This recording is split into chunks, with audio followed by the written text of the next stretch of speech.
मोदी सरकार धिक्कार असो धिक्कार असो धिक्कार असो धिक्कार असो रोजगार आमच्या बापाचा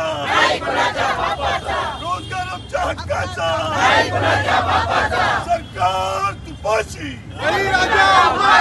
सरकार तुपाशी सर्वसामान्य नागरिकाला न्याय अंगणवाडी सेविकांना न्याय हक्काचा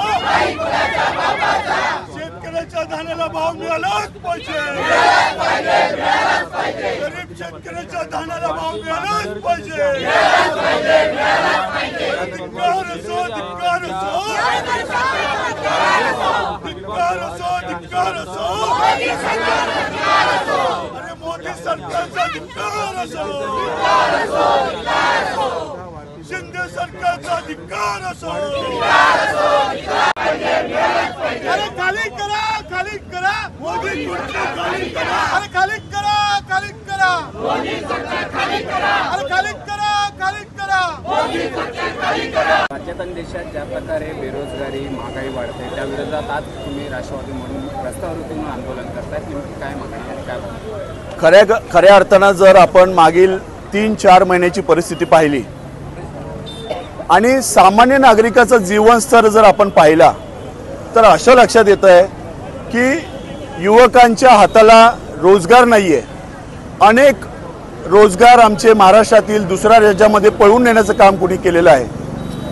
त्याचबरोबर जी गृहिणी महिला आहे, ज्यावेळी भारतीय जनता पक्ष प्रथम सत्तेत आलेला नव्हता आणि काँग्रेसची सत्ता होती त्यावेळी सिलेंडरचे भाव 400 रुपयाच्या आसपास होते। आज सिलेंडरचे भाव हे 1100-1200 रुपयाच्या आसपास गेलेले आहेत। गृहिणींनी घर कसं चालवायचं?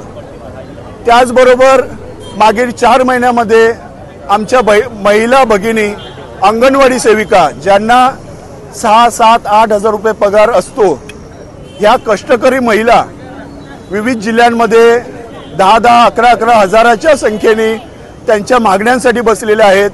मात्र या जुमलेदार सरकारला शिंदे सरकार, फडणवीस असतील, अजित पवार असतील, यांना थोडाही वेळ त्या आमच्या भगिनींकडे जाऊन पाहायला मिळालेला नाही। ह्याचा आम्ही निषेध करत आहोत। मला असं एक युवक म्हणून असं वाटतंय की भविष्यामध्ये आपण अराजकतेच्या बाजूने वाटचाल करत आहोत का? कारण की आमच्या युवकांच्या हाताला रोजगार नाहीये, महिलांना घर चालवणं अवघड झालेलं आहे। ज्यावेळी श्रीलंकेमध्ये अराजकता पसरली त्यावेळी तेथील पेट्रोलचा दर हा 180 रुपये ते 200 रुपयापर्यंत गेलेला होता आणि आज आपल्या देशामध्ये सुद्धा तो दर आहे तो 150 रुपयाच्या आसपास गेलेला आहे।